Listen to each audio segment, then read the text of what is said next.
घडला तो त्यानंतर स्वतः मुख्यमंत्री उपमुख्यमंत्री फडणवीस असं म्हटले होते की पुतळ्यावरून राजकारण नको, पण आज अजितदादा पवार यांच्याच पक्षातले सत्ताधारी कार्यकर्ते रस्त्यावर उतरलेले आहेत, आंदोलन करतात। हे बघा, जेव्हा बदलापूरला दुर्दैवी घटना घडली, काही लहान मुलींवर अत्याचार झाला, त्याचा विरोध करण्यासाठी सामान्य लोक आम्ही सगळेजण जेव्हा रस्त्यावर उतरलो, त्या बाबतीत सुद्धा मुख्यमंत्री साहेब देवेंद्र फडणवीस साहेब बोलले होते की हे राजकारण करतात। छत्रपती शिवाजी महाराजांचा जे काही स्मारक होतं, महाराजांच्या समोर आपण सर्व नतमस्तक होतं, आणि मग तिथे ते स्मारक बनवत असताना त्याच्यामध्ये जर भ्रष्टाचार झाला असेल त्याचा विरोध तर आम्ही करणार, आम्ही राजकारण कुठं करतो। तर आता त्यांचेच काही मोठे नेते आणि गावगुंड तिथे येऊन जर तमाशा करत असतील तर आम्ही कसे शांत बसणार आहे। आता तुम्ही तिथं बघा, छत्रपती शिवाजी महाराजांचा पुतळा तिथं जो बनवला तो 2 कोटीच्या आसपास आहे। मोदी साहेबांचं हेलिकॉप्टर लँड करण्यासाठी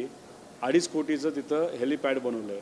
त्यानंतर त्या कार्यक्रमाला त्या दिवशी मोदी साहेबांना इम्प्रेस करण्यासाठी, खुश करण्यासाठी 75 लाखाचा खर्च झाला आहे। म्हणजे शिवाजी महाराजांसाठी 2 कोटी आणि तामझाम आणि टाइमपास आणि इतर खर्चामध्ये तुम्ही जर 2 कोटी 70 लाख नाही 3 कोटी खर्च करणार असाल तर ह्याच्यात काय नाही। त्याच्यामध्ये 50,000 कोटीचा भ्रष्टाचार तुम्ही गेल्या 2 वर्षात केला आहे, तो मी पुढे आणलेला आहे।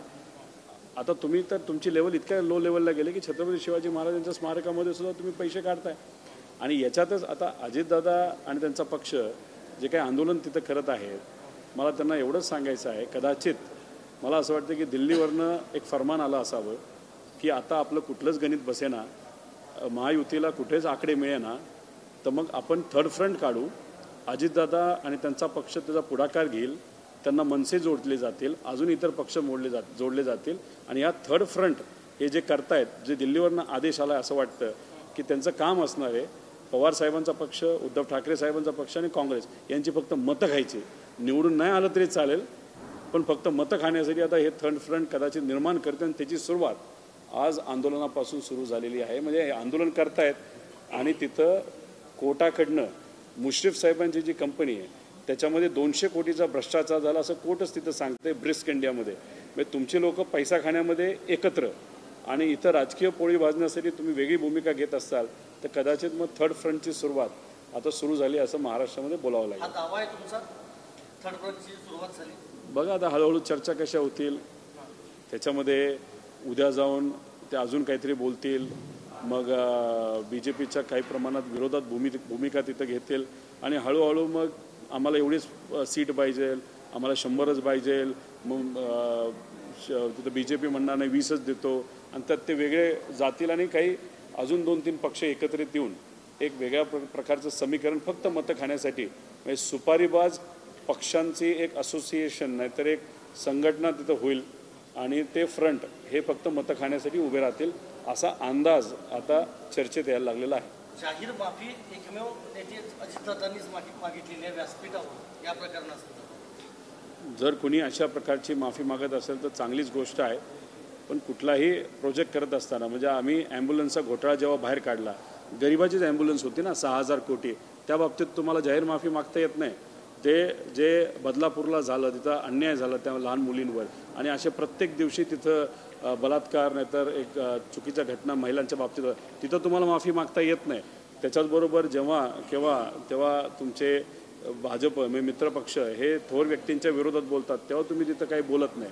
जेव्हा MSRDC, MSIDC, MIDC याच्यामध्ये जो भ्रष्टाचार होतो तेव्हा तुम्हाला तिथं माफी मागता येत नाही। जे प्रोजेक्ट आपले असतात ते गुजरातला घेऊन जातात तेव्हा माफी मागता येत नाही। आणि आत्ताच जर तुम्ही माफी मागत तर स्वागत करतो आम्ही, नागरिक म्हणून, पार्टी म्हणून नाही, नागरिक म्हणून स्वागत करत असताना मग हिंमत असेल तर ज्या काही चुका या महायुतीने केल्यात तर ओपन उघडं तिथं अजितदादांनी त्या बाबतीतल्या सभा घ्याव्या।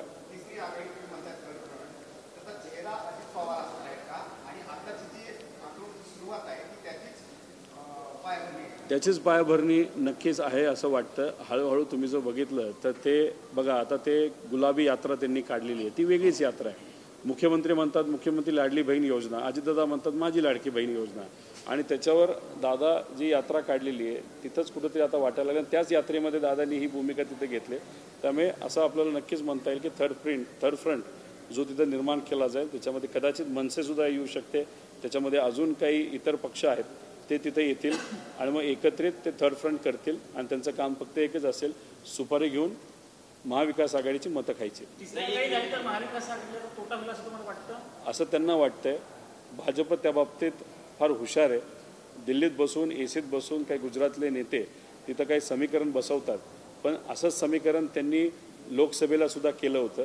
काही अशाच पक्षांना तिथं वेगळं त्यांनी उभं केलं होतं, पण त्यांना 19 एवढं 14 एवढं मतं खाता आली नाही. महाराष्ट्राच्या लोकांना कळालेलं आहे भाजपची स्ट्रॅटेजी. त्यामुळे कितीही थर्ड फ्रंट झाले, किती पक्ष मतं खाण्यासाठी उभे केले, तरी त्यांना महायुतीला यश येईल असं वाटत नाही. तिसरी आघाडी तुम्ही म्हणताय, लोकसभेचा विचार केला तर मुस्लिम मतदार, दलित मतदार, मराठा मतदार जो आहे तो भाजपच्या किंवा महायुतीच्या फार पाठीशी राहिला नसेल दिसते. जर हा थर्ड फ्रंट जर केला तर संविधानावर जे मुद्दे असतील दलित मुद्दे आणि मराठी आणि मुस्लिम मुद्दे, तुम्हाला वाटते का हा समाज थर्ड फ्रंटच्या पाठीशी जाईल? नाही वाटत, कारण या समाजाला नक्कीच कळेल की भाजपची बी टीम आहे. फक्त त्याला एक गोंडस नाव दिले आघाडीचं आणि त्यांचं एवढंच काम आहे की मतं खायची. म्हणजे जो पक्ष निवडून येण्यासाठीच उभा राहत नसेल, पक्ष फक्त मतं खाण्यासाठी उभा राहत असेल, याला लोक कसं पाठिंबा देतील. आणि एक सांगतो की याच्यामध्ये जे छोटे घटक आहेत लोकसंख्येप्रमाणे, त्यांनीसुद्धा महाविकास आघाडीला पाठिंबा दिलाच होता. आणि त्याच्याचबरोबर मराठा समाज असेल, ओबीसी समाज असेल, यांनासुद्धा कळालं होतं लोकसभेला की भाजप फक्त आपला वापर तिथं करून घेत आहे. त्यामुळे असं म्हणता येणार नाही की ठराविकच समाज आले. माझं असं वाटतं की महाराष्ट्रातला प्रत्येक स्वाभिमानी व्यक्ती जो विचाराला पक्का आहे तो महाविकास आघाडीबरोबर लोकसभेमध्ये उभा राहिला होता आणि विधानसभेला तर अजून जास्त ताकदीने उभा राहिला. तुम्ही म्हणताय अजित पवार आणि मनसे दोन पक्षांची तुम्ही नावं घेतली, तिसऱ्या फ्रंटमध्ये आणखी कोणते कोणते पक्ष असतील असं तुम्हाला वाटतं? कारण तिसऱ्या आघाडीत फक्त दोन पक्ष तर होऊ शकतात नाही. उद्या जाऊन आता आपल्याला दुसऱ्या पक्षाची भूमिका तिथं बघावी लागेल. त्याच्यामध्ये आदरणीय प्रकाश आंबेडकर साहेबांची भूमिका आपल्याला बघावी लागेल, ते काय करतात. कारण शेवटी एक कार्यकर्ता म्हणून, नागरिक म्हणून आम्हाला नक्कीच एक इच्छा असते की हे जे मोठे पक्ष आहेत, नाहीतर एक मोठे लेगसीवाले ज्यांना खूप मोठं नाव जुडलेलं आहे, संविधान टिकवण्यासाठी प्रत्यक्ष अप्रत्यक्षपणे कुठेही भाजप, कारण भाजप संविधानाच्या विरोधात आहे, तर अशा पक्षाला मदत होणार नाही अशी भूमिका ही सगळ्यांनीच तिथं घ्यावी. पण जेव्हा भूमिका अशा पद्धतीने घेतली जाते की त्याचा अप्रत्यक्षपणे फायदा भाजपला होत असेल, तर ते आम्हाला योग्य वाटत नाही. आता या विधानसभेला तरी असे जे पक्ष आहेत, संविधान, विचार, शिवशाहू फुले आंबेडकरांचा विचार याला मानणारे, यांनी तरी प्रत्यक्ष नाही तर अप्रत्यक्षपणे भाजपला मतं विभागणी करून फायदा होणार नाही याची दक्षता घ्यावी. पुतळा पडल्यानंतर राज्य सरकारवरती खूप टीका झाली. प्रामुख्यानं दीपक केसरकरांच्या विधानावरून खूप टीका झाल्याचं बघायला मिळत होतं. मुख्यमंत्र्यांनी त्यांना समज दिल्याचा असं समजतं. मला वाटत नाही समज देतील. फक्त बाहेरून एखादी पुढी टाकली असेल. यांना त्यांच्या संघटनेवर त्यांचा कुठेही कंट्रोल नाही. कुठलाही नेता कधीही काही बोलतो, खालच्या लेवलला जाऊन बोलतो. बुलढाण्याचा तिथं आमदार तिसरंच काहीतरी बोलला, केसरकर साहेब चौथंच काहीतरी बोलत आहेत, राणे साहेबांचं पाचवंच काहीतरी चाललं आहे. त्यामुळे त्यांच्यात काय चाललं आहे त्यांना तरी कळतं का मला माहीत नाही. फक्त एकच आहे, या तिघांमध्ये एक समान गोष्ट आहे, ते म्हणजे खालच्या लेवलचं राजकारण, खालच्या लेवलचं स्टेटमेंट. म्हणजे छत्रपती शिवाजी महाराजांचा जो स्मारक आहे ते तिथं कोसळल्यानंतर यांना वाईटसुद्धा वाटत नाही. अशा पद्धतीने स्टेटमेंट तिथं देतात, अजून मोठं करू. अरे अजून मोठं करायचं असेल तर अरबी समुद्रात मोदी साहेबांच्या हस्ते ज्याचं भूमिपूजन झालं होतं त्या मोठ्या स्मारकाचं, ते तरी सुरू करा, नाही त्याचं काम तरी दाखवा. आता भूमिपूजन होऊन फार 10 वर्ष झाली तरी तिथं काहीच दिसेना आपल्याला. मग तुम्ही काय करता? आता इलेक्शन आलं की तामझाम करता, मतं मागता आणि ते संपलं की विषय संपून टाकता. ही भूमिका महायुतीच्या नेत्यांची आहे. ट्रिपल सरकारमध्ये आपली वेगळी ओळख निर्माण करण्याचा दादा आग्रहाने प्रयत्न करत आहे का असं? आता आग्रहाने प्रयत्न नक्कीच करत असेल, म्हणून तर 200 कोटी रुपये देऊन डिझाईन बॉक्स नावाची एजन्सी घेतलेली आहे, ज्याच्यातून मोठे मोठे रॅलीज ते बनवतात. एक वेगळी यात्रा काढलेली आहे. त्याच्याचबरोबर कपड्याचे कलर कसे असावेत, भांग कसा असावा, चष्मा कुठल्या पद्धतीचा घालावा, गाडीचा कलर काय असावा, तसंच काय बोलावं, कुठलं भाषण करावं, कधी कुठलं आंदोलन करावं, हे जर सगळं लिहून देणारी एजन्सीला 200 कोटी रुपये देत असतील तर मग अजून काय, म्हणजे ते ओळखच निर्माण तिथं करण्याचा प्रयत्न करतात असं वाटतं. महाविकास आघाडीमधलं जागा वाटप जे आहे ते 50% झाले असं समजतंय. आता यापुढं पवारसाहेब, उद्धवजी आणि गांधी फॅमिलीतले व्यक्ती किंवा खरगे साहेब यांची बैठक होणार नाही, तर महाराष्ट्रामध्येच जे नेते आहेत तो अंतिम निर्णय घेणार आहे.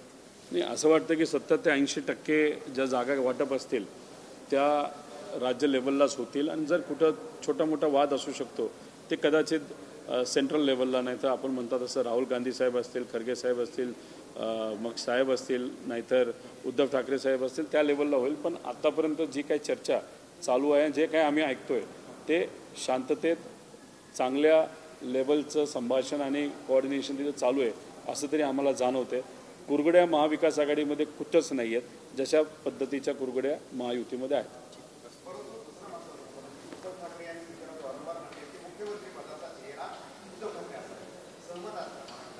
एक तर कसं आहे की आम्ही ओपनली बोलतोय, म्हणजे उद्धव ठाकरे साहेब एका भाषणामध्ये साहेबांसमोरच असं बोलले होते की आपल्याला जर डिसाईड करता आलं तर ते करा, तुम्हीच करा, पण ते करा. त्याचा अर्थ आमच्याकडे लोकशाही आहे. आता ह्याच्यात आपण पलीकडे जाऊन जर बघितलं, महायुतीच्या सर्व नेत्यांमध्ये एवढी हिंमत आहे का की सांगायला की देवेंद्र फडणवीस साहेबांच्या मार्गदर्शनाखाली आम्ही लढायला तयार आहोत. पक्ष ते फोडत आहेत, कुटुंब ते फोडत आहेत, पैसा ते पुरवत आहेत, गुंडांचा वापर ते तिथं करत आहेत, त्यानंतर पोलीस प्रशासनाच्या माध्यमातून त्यांच्यावर दबाव आणून नको त्या गोष्टी त्यांच्या माध्यमातून केल्या जातात. म्हणजे बरंच काम जर देवेंद्र फडणवीस साहेबच करत असतील तर या दोघांमध्ये हिंमत आहे का सांगायला की आम्ही देवेंद्र फडणवीस साहेबांच्या मार्गदर्शनाखाली येणाऱ्या या इलेक्शनमध्ये लढणार आहोत. बघा, मुख्यमंत्री कोणाला करायचं हे आमदार ठरवत नाहीत, शेवटी ते मोठे नेते ते ठरवतात आणि मी तेवढा मोठा झालेलो नाही. सुनील केदार यांचा एक कार्यकर्ता लाडकी बहीण योजनेच्या विरोधात कोर्टात गेलाय अशा पद्धतीचं ट्विट सत्ताधारी पक्षाकडनं केले गेले, तसे फोटो देखील समोर आले आहेत. नरेश मस्केंनी असं म्हटलेलं आहे की ही या गोष्टी मागे षडयंत्र आहे आणि ते षडयंत्र सुप्रिया सुळे आणि संजय राऊत. कशाचं? लाडकी बहीण योजनेचा विरोधात जो कार्यकर्ता कोर्टात गेलेला आहे तो सुनील केदारांचा कार्यकर्ता आहे आणि तो त्याचा विरोध करण्याचं काम सुप्रिया सुळे आणि संजय राऊत करतात. नाही, मस्केंनी ट्रम्पचं नाव नाही घेतलं, बायडनचं घेतलं का, बराक ओबामा एवढंच राहिलं होतं.